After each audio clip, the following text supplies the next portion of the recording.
फ्रेंड्स आम पहुँची जाइछु कोणार्क मंदिर पूरे पाखरे रोड रे जाऊँ जीवु बस रे आसिलु बस रे बाटरे प्रबल वर्षा हेले भी जाऊ एबे पाग भल हो आम आसीचु एबे बोलिबा देखिबा केमती कौन कोणार्क मंदिर आगरू केमती थिला एबे केमती अछि सेटा भी देखिबा भल लागिबो जदी कमेंट करिवे।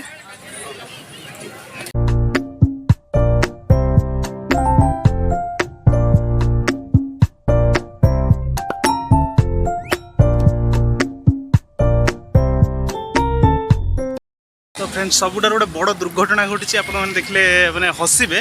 गोटे वर्षांकर जूता छिड़ी जाइए वर्षांकर जूता छिड़ी जाइए बर्तमान आम आसीचु गोटे जोता दुकान को आउ देखा कौन कौन सब केमती जोता मिलूँ देखु देखो रुंतु सैंडल छिड़ी जाइए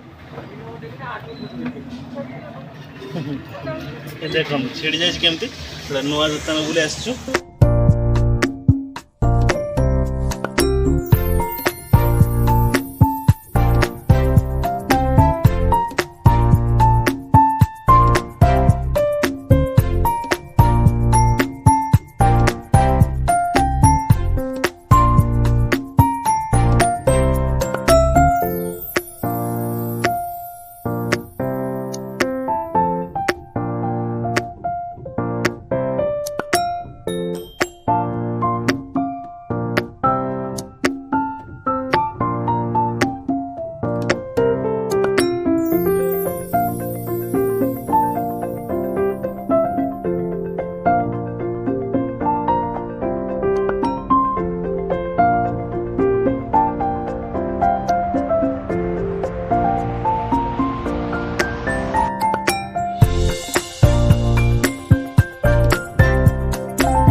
लस्सी पियार व्यस्त दी जण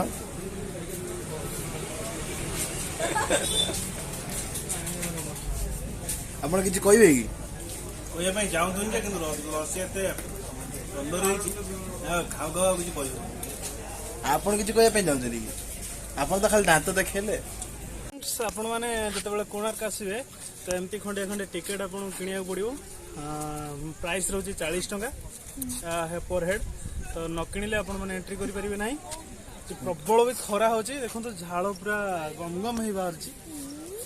निहाती आप टिकेट किणतु एंट्री करेंगे टिकेट न किणिले आपको एंट्री करा ना चलते पुणी बुलवा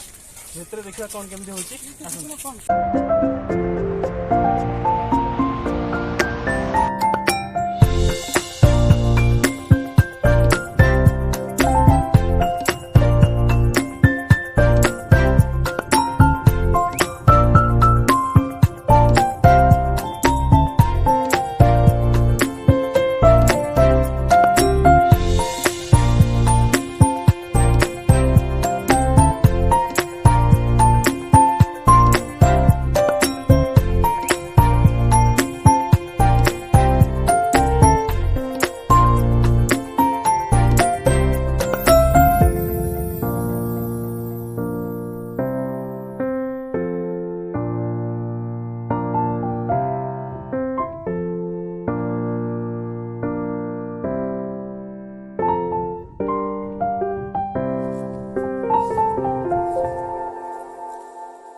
फ्रेंड्स बर्तमान आम लंच पर बसीचु आज बादल आमर साधा मगाई अच्छी भेज थाली मगाई बाकी ग्रीन सलाड मगाई मोर हूँ चिकेन करी तो प्लेन राइस वर्षा मैडम खाऊँ फ्राइड राइस दामिका पिला ना फ्राइड राइस टी खाऊँ पनीर बटर मसला